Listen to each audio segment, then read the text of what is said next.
What's going on, people? Welcome to United View. More news breaking in. Owen coming with it. There's a big talking point today. Glazers loosen grip. Is the grip loosening Maybe on the club? You know what I mean? We got to talk about it. The reports today were basically saying that the Glazers are going to be selling shares in Manchester United, these B shares. If you're just waiting for your Man United update, and basically what this means is that fans will be able to, along with that's got to be done as well, will be able to acquire shares of Manchester United with the same voting rights that the Glazers hold. There's a lot to come from this. It hasn't been finalised yet. There's been a message from the club as well, basically confirming that, which was the earlier Sky report that was saying that this was taking place. And just to give you a quick recap, so you guys are in the loop if you're not already. In a statement on Monday, the club said, we are in advanced talk with MUST, the Manchester United Supporters Trust, about fans' share scheme, which would open the path for fans to build over time a meaningful ownership stake in Manchester United. This would give fans a strong collective voice within our ownership structure and help cement a new spirit of long-term partnership between fans and the club. There are significant legal and regulatory complexities being worked through together with MUST and expert advisors. As well as making progress on the fan share schemes, we are also creating a fan advisory board as a new channel for board-level dialogue with supporters, and this is close to launch. The share scheme and advisory board were proposed by Joel Glazer in a meeting in the club's fan forum last June, where he expressed a hope that they would reset the relationship, quote, with supporters and strengthen the club as a whole. So basically, in a nutshell, this has come because in June, Joel Glazer was speaking in the fans forum, and he had that open letter of saying, these are the things we want to improve on. These are the things that we want to do. And our response as Man United fans at that point was, okay, whatever, mate, prove it. Show some action.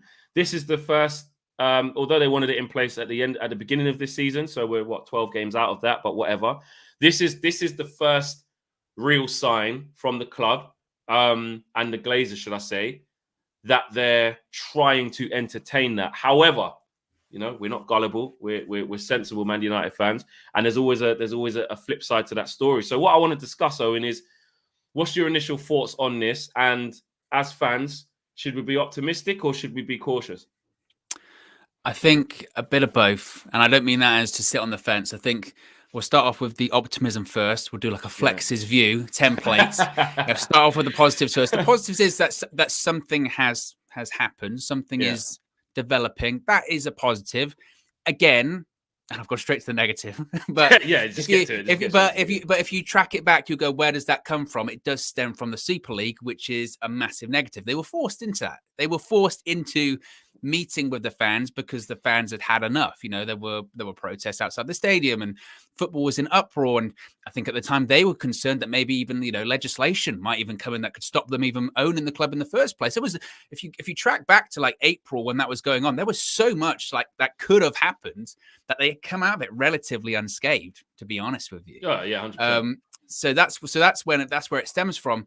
My initial reaction today when I saw that kind of stuff, it's anything when it comes to the Glazers doing anything positive for fans, immediately it's like danger. You know what I mean? What's the real reason? Yeah. Also as well, because, and we spoke about this off air earlier today, like the Glazers, look, they're incredibly, people can mock them and we do, but they're incredibly calculated, very, very calculated. They don't make decisions rashly. They certainly don't just off the cuff make decisions. They do their due diligence. They're not exactly dumb people, and they've got lots of advisors surrounding them. So whilst it's a good thing that the fans may have a voice, or they might be this advisory board, or over time, like they stress, over time, you can build up something that can maybe affect the club. The Glazers won't go into anything without doing their research first. And most importantly, how does it affect them in their pocket? Can we make money off this? Do we lose any money off this?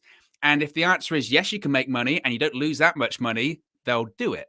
So even though, like we said when it came to when they met with fans in June, we'll wait and see. It's kind of the same now. It's kind of a case of, okay, we'll wait and see. Because in a year's time or in 2 years' time, 5 years' time, we can be going, well, that whole share thing's a bit of a joke. That was just what it is. So forgive me if I'm a bit of a pessimist here, but the Glazers have done that to us. Yeah, They've they made us have. pessimists We've in been there everything. exactly. And look, I was talking on Sky earlier, and I think it's important that it's early stages right now, isn't it? That is what it is. We have to see, how much shares are they releasing? How much? How much? What happens to the money that they acquire from them shares? Is it like the shares that they released in October, where they had? I know these ones do have voting rights, but is it like where the money they make from it? Well, they're cashing in on their investment, really. So that's our money for our pocket. It's not going back into the Yeah. club. That's Are going to we be buying it interesting to off know. them? Are we? That kind of thing. Exactly? Are we exactly that? Are we buying it off them, or are they just kind of selling it? Where now they're up because it's part of their investment. I bought this mug, yeah, for £10, and I'm going to sell bits of that £1 each, £1 each for more, or maybe more, should I say, than £1 each. And it's my money after that. I don't need to put it back into the club. So I think that's going to be interesting to see. But I think from the other side of it, and it is a bit of a negative, but this is what a lot of people will be thinking, and us included. It's like, well, the timing of this, there's a lot going on the field that isn't being dealt with. This isn't a what's Ollie's futures video. We've done all that. We've been there. We've done all that. Ollie's there. And on top of that, more from Fabrizio Romano, kind of just saying that, the only person that can change the backing for Solskjaer is Joe Glazer. Do you know what I mean? So at the moment, he's here to stay at least to the end of the season. So we know that. That's not what this is about. But in terms of putting this type of news out there, obviously everyone's at their computers, their phones, waiting for the breaking news. It's not going to happen. It's not. No. Yeah. And it's kind of like saying, well, is there a little bit of that? And then, like I said earlier on Sky, it's like I don't want token gestures. Like you said, if this is a real well calculated move, which it is going to be because it involves the Glazers and it involves money and it involves Manchester United. So you put those three things together, you're going to get a well calculated, thought out, risk aversive move. How much of it is going to benefit the fans? Must are going to be working hard to do what they need to do. We'll have to see what they have to say. Some people have had some interesting things to say about what that's going to look like and that agreement. What fans can buy it, because then it goes into a ballot apparently where you can go and get who can access that. How does that work? So there's loads. I think it's unfair to go absolutely off the boil, but for sure, I think it's a safe bet to be really, really cautious about this, because we've been fed stuff by the Glazers many a times. We've been fed empty promises many a times, and it's the actions that have spoken volumes. And they're not about to say now, all of a sudden, yeah, here's a few shares. You can come to a couple of meetings with me and Joel. Me and Avram, we'll all be in there. It'll be nice. You can have a say in there. But ultimately, when we leave the meeting, if we don't really agree with you, we're just gonna do what we want anyway. That's what I mean. Like, what is that? What do those votes even mean? Because they'll still be majority shareholders. Yeah. So fans could have their voice, but if they're still the majority shareholders and they have the largest vote, they can still do what they want. We can have a voice, but it doesn't stop them listening to us. I mean, we've always had a voice, even if we've bought into the club or not in terms of shares. We've always had a voice. That was shown in April. Football fans do have a voice, and we can have even a seat at the table. But it doesn't necessarily mean even if we had this percentage of shares as fans, they would still have more shares than everyone else, and they would still have the final say. For instance, if this was fully in place now and it had been in place for 10 years, the Manchester United fans still wouldn't have the final say on if Ole Gunnar Solskjaer got sacked. That would still be Joel Glazer's decision. Exactly. So again, it comes back to what does all of that mean? What does it all mean? Is it a token gesture? Is it? Because again, I struggle just to sort of wrap my head around the Glazers. Suddenly they've got this huge amount of altruism. Always going to be really nice. We're going to give the fans back their club. Again, it's kind of a case of maybe it's just, but they've beaten this into us when you go, why? Why? Yeah. Why? What's the end game here? What's the plan? And because even I don't know what's even more frustrating, thinking about it, and I'll pose the question to you. What's more frustrating, having a seat at the table but being constantly ignored in terms of the decision, or being on the outside? Yeah, exactly. You know what I mean? Exactly. And another thing is that this is in a moment where we haven't even really we're not able to trust the Glazers in terms of making the footballing decision for the football club, in terms of the change that we can see needs doing, that I would say probably 90%, probably more of the fan base might agree the change should happen. they're not doing it, and they're saying we're just going to wait till the summer, i.e., we get the things off until, you know, Champions League maybe isn't, you know, those things, those ulterior motives that we know are the real driving force behind a lot of the Glazer decision making. But we're then now being fed this, which is then where we go, well, where we're being asked to go, look, we're doing the best all round for the football club. We want the stability with Ollie and this and Carrick and McKenna and Phelan and all of that. We believe in that process.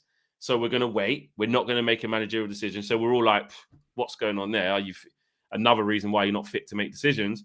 Then obviously we get this, which obviously, look, I get this was, in fairness, it's important to say this was going to come to this.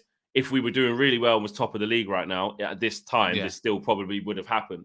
Maybe not the timing. Maybe that would have come earlier. Who knows? But so I'm not saying they've only done this because we're doing bad, because, you know, they said in June before the season even started that they were going to be looking at doing this. So that's not what I'm saying. But in the timing of this, it's like we're being asked to trust people who we can't even trust to make a managerial decision right now. So that already puts you in a conflicting kind of thing. So I think, you know, when Man United put it out underneath, all you're seeing is, you know, whatever, just get Ollie out, you know, whatever, just get Ollie out.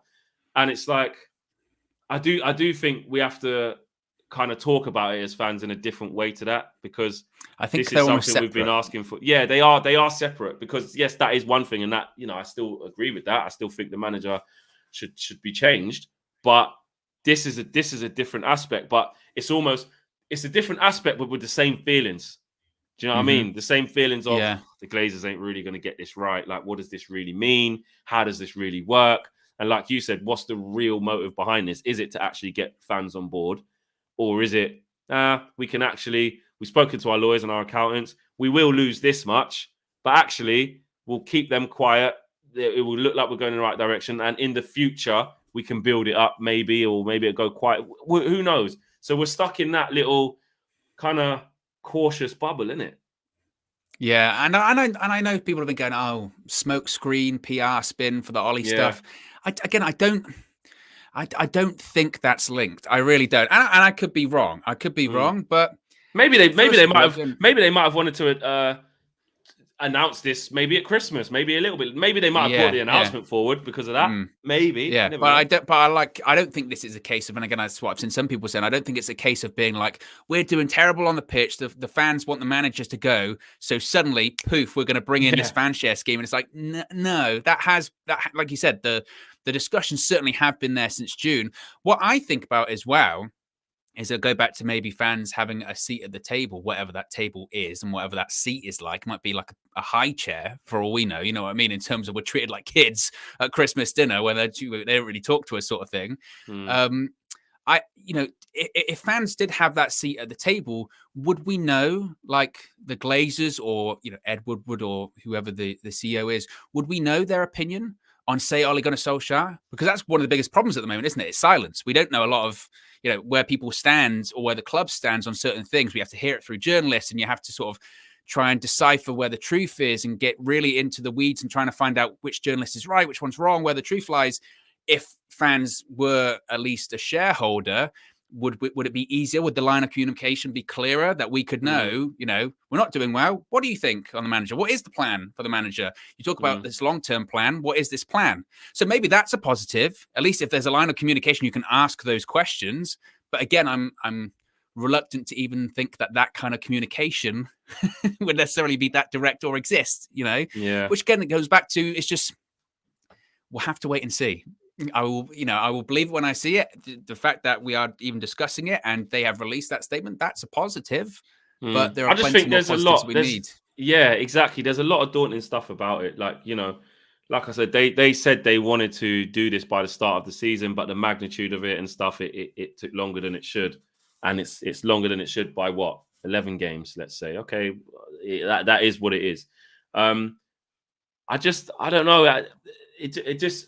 It just puts you in a situation as a fan where, you know, when you're too emotionally scarred to just forgive. Exactly. They're not going to be able to just, you know, give up these shares. And we go, you know what? Actually, when we were all protesting in the summer to get the Glazers out, the football club, and and then they came out and said, "Listen, it was like we protested in massive numbers. The club saw after the Super League thing. Oh fucking hell! Oh, I'll tell you what, Gary Neville. And when you hear like government talking about maybe we need to have a look at this and all that do you kind know of what stuff. I mean? Yeah, we're going to look at the ownership. Maybe we can't have foreign investors. Maybe we, this country needs to take control. All of that stuff going on, all the politics side of it going on. The club thought, oh, geez. Then you get Joel Glazer coming to the forefront in the fan forum. Hadn't spoke to us in years. Hadn't spoke to. Hey, do you know what I mean? When I think he sat down with the club media like once in like 9 years, something stupid like that. Yeah, doesn't do a lot. He's forthcoming, open letter saying we're going to do all this, do all that. Even that at that time was very much, because you effed up, mate. Like that you need to do something.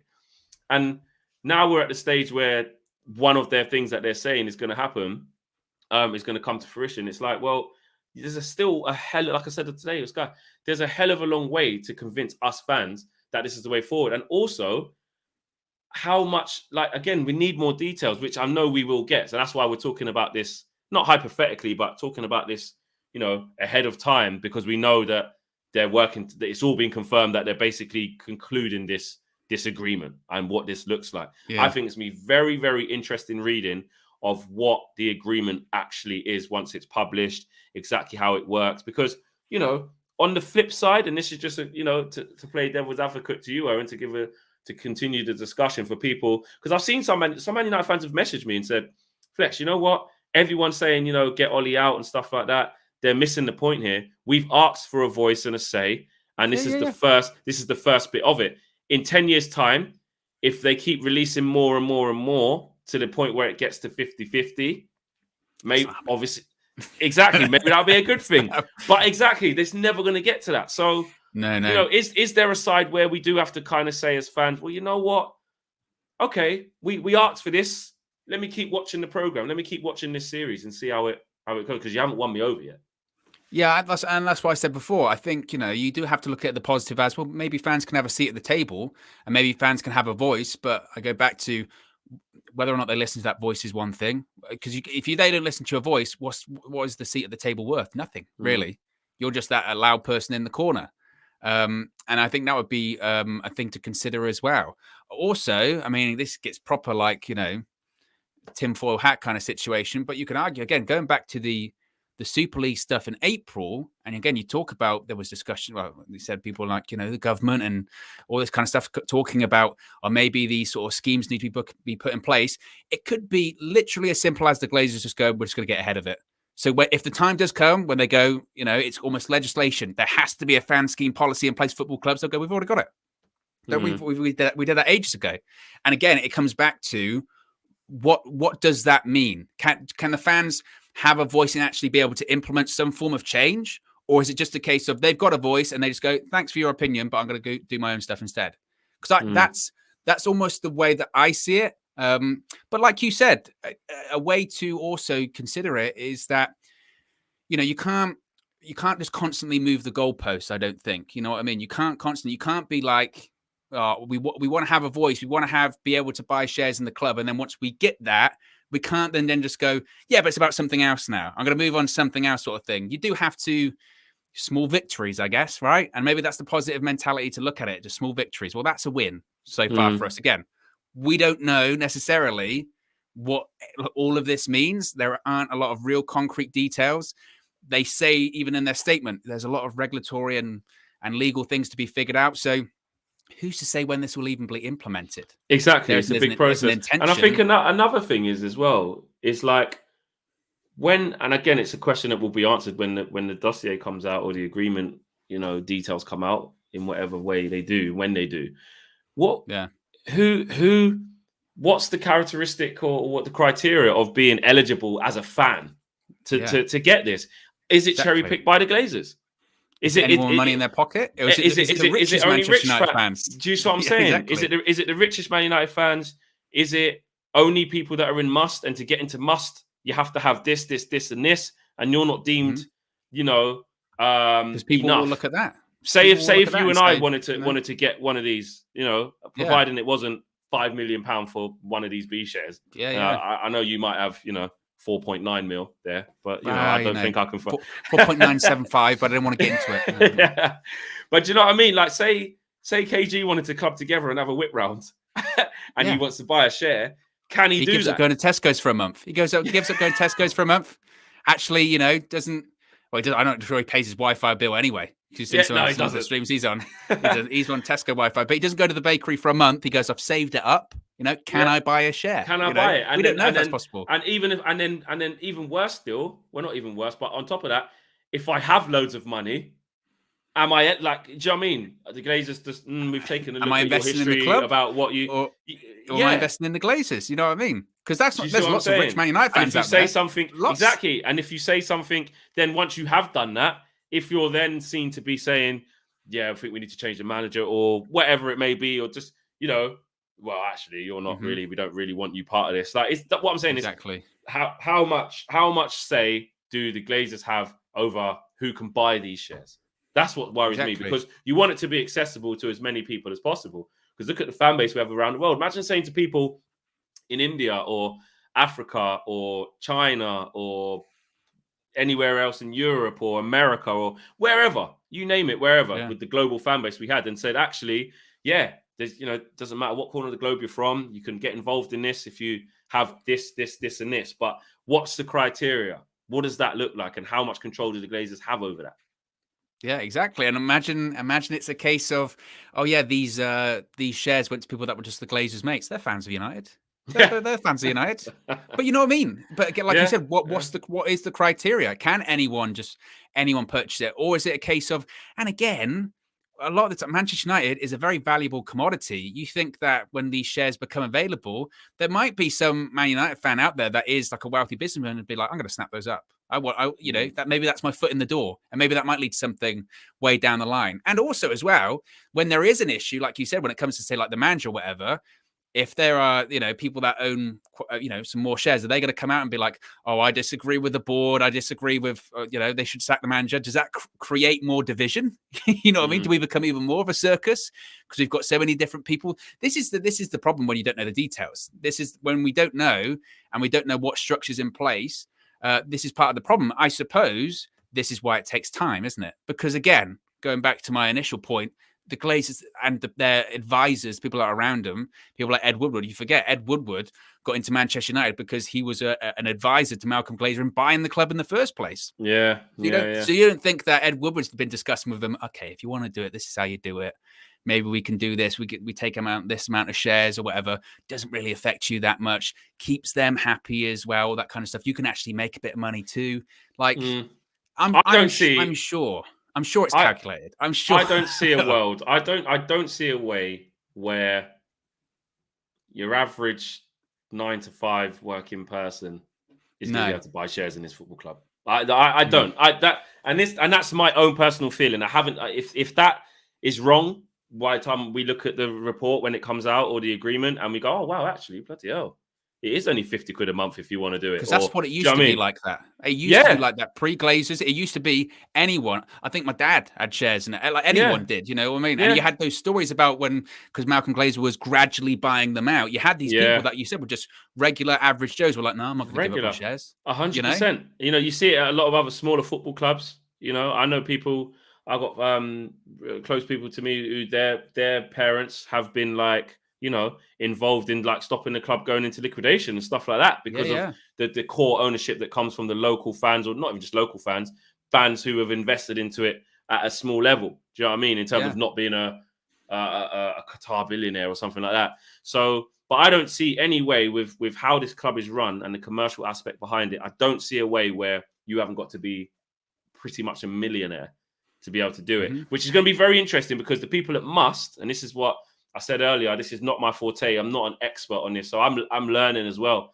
All we can do is speak as fans of what our emotions are like with this, as opposed to, straight hard financial, fact of this is how all of it works. Yeah. And that's not what we're discussing, because that's not what our forte is. We're just giving an opinion on how we feel about the situation. But I think that will be interesting because Must, again, I don't know the exact mechanics of Must and how it works. There's a lot of people saying conflicting things about what the organization does and how they operate. So it'll be interesting to see whether they make it, how accessible it is. That's my thing. How accessible is this going to be? And timeframes. What's the growth period? Like after 2 years, they're saying that such and such percentage of fans will have ownership. After 5 years, it will be such and such. After 10 years, we want to build up to this. Like, what's the end goal? If the club sells, if the Glazers sell it, what happens then? Like, do you know what I mean? So not that they ever will. Do all these shares, when they become available, do they go after 10 minutes and suddenly no one can buy into them again? You know, because there's only a finite amount, right? Surely. So it's all very confusing, isn't it? Yeah, it's all very confusing. It is. Let us know. Let us know, guys. Drop your views in the comments in the boxes below about how you feel about it. You look on social media, and like I said, there's this mass hysteria. Everyone, you know, there's so much different talking points. Some people are saying, listen, at the end of the day, people who are saying this is stupid, you know, this is what we've been asking for. Some people have said that, I've seen. Then there's other people saying, no chance, PR spin. You know what the real issue is. Don't try and pull the wool over our eyes. You'll still will always be the Glazers. You'll still have money as your primary objective, as opposed to success of the football club. And you don't pull the wool over our eyes. And furthermore, let's organise a double protest that happened double the size of last one. Let's not go to games anymore. Let's, you know, don't follow them on social. No, back to that sort of thing of like post Super League. There was some people, a lot of people saying that, and social media. It's social media, isn't it? It gives a good gauge of how people are feeling, but also it can be quite, you know, mass hysterical one side or the other. You see all ends of the spectrum. You see that's what is good about social media. You can see a big, you know, database or big quota of fans and get a general consensus. But sometimes you can't use that for everything. You can't use that for everything. But yeah, I think we'll see. We'll see on that. Another bit of breaking news today, which was really interesting in the melee of all of this going on and all the Glazer stuff coming on, a random story, which actually isn't actually that random. I did hear it last week as well, but it wasn't really much on it. It's been bubbling. Estadio Deportivo, big Spanish outlet, they've basically said that Manchester United are interested in making an inquiry to Jules Koundé. Jules Koundé is desired by various big clubs, with the latest being an inquiry from Man United. Sevilla's director of football is conscious of Koundé's situation. Really weird. It's really weird. Just came out of the blue, and I'm just like, well, what does that mean? You know, the actual quote was, "Man United have made an inquiry to Sevilla for Jules Koundé. There is a firm belief at the Spanish club that this transfer will take place sooner or later." Well, we've spent 80. If that.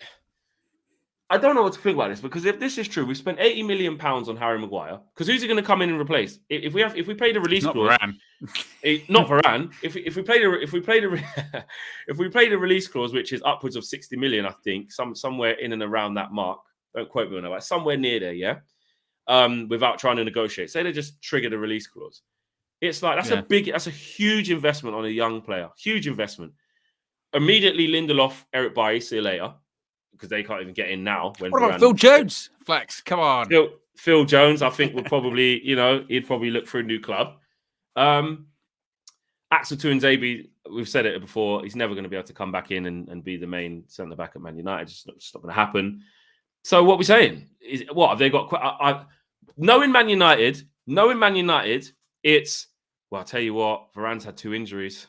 You know, really can't be trusted. Can't really, you know what I mean? You can't really be trusted. So actually, we want to get Koundé to maybe just get a bit of cover for Varane. Because I don't think he's replaced Harry Maguire. He's captain. Yeah, I mean, I touched on this maybe last week, whatever. Because again, the story, it was there, but it was from like, I think at the time, like the Mirror, all this kind of stuff. You never know. And I was talking about it at the time, but it does speak volumes, I think, about Harry Maguire.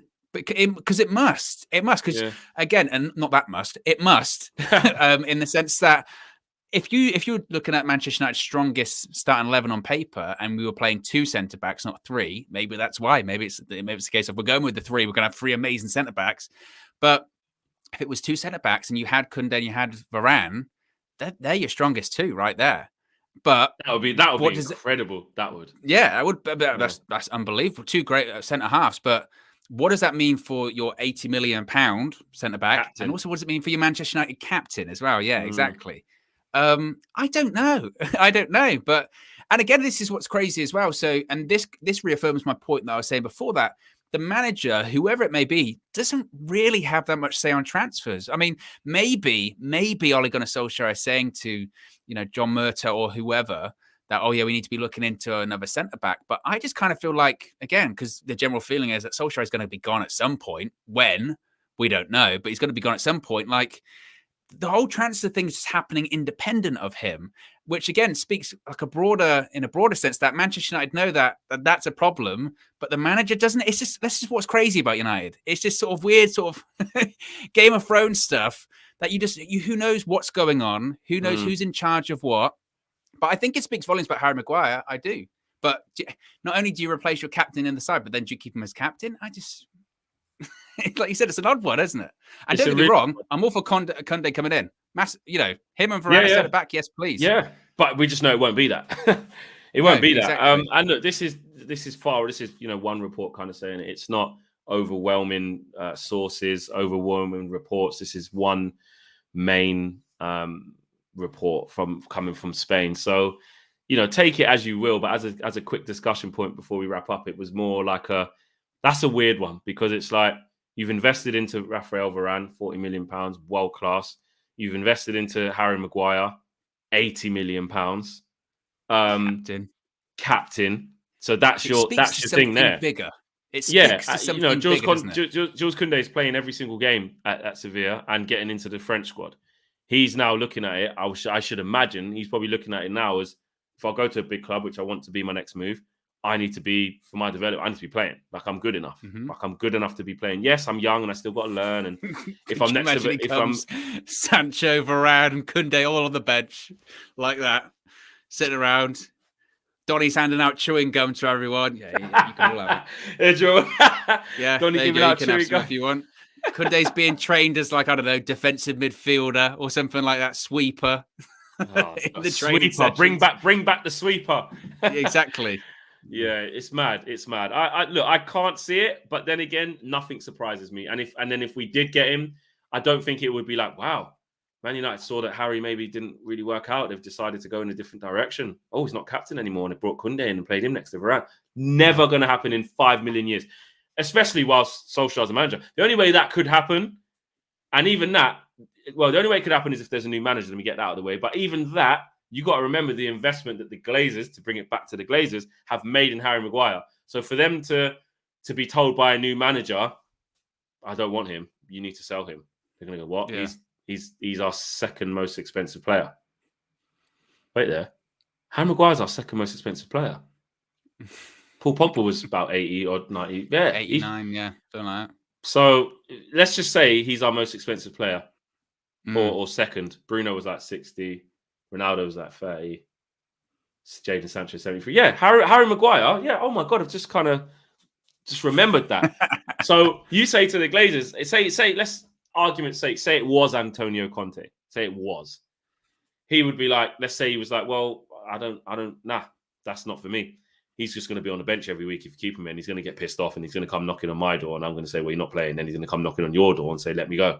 So, but then they're going to say, well, we're not selling him. You have to find a way. So, I don't know, man. I can't see that happening because the Glazers would have to approve that. It's so, look, even talking about it, it's so far fetched. It's so far fetched. Exactly. And also as well, you hear those reports going, oh, if Brendan Rodgers came in January, he wouldn't have a transfer budget to spend because the board thinks that this squad is capable of so much more. But then you also get the story of going, you're not going to activate Kounde's release clause, which is like 60 million. Exactly. So again, it's like, that is two ends of the spectrum. Nothing, 60 million, one player to replace arguably captain. What? Exactly, bro. So the real thing is basically saying, take that as you will. Take that as you will. Do you know what I mean? Guys, something a bit different this evening. A little upload for you guys. Little quick one, little half an hour. So we want to try and do different stuff. We just want to keep doing the same old stuff. We want to do different stuff and interact with you guys in different ways. Yes, we do a lot of live stuff, but also we're going to do stuff like this with some uploads as well, and some other stuff in the pipeline. So yeah, guys, smash a like on the video, subscribe if you are new, and make sure that you drop your comments. Let us know. Is this just another money grabbing exercise from the Glazers, or is this real tangible change? Is this the beginning of something that we've all been asking for? questions with you guys, let us know. We're out of here. Peace.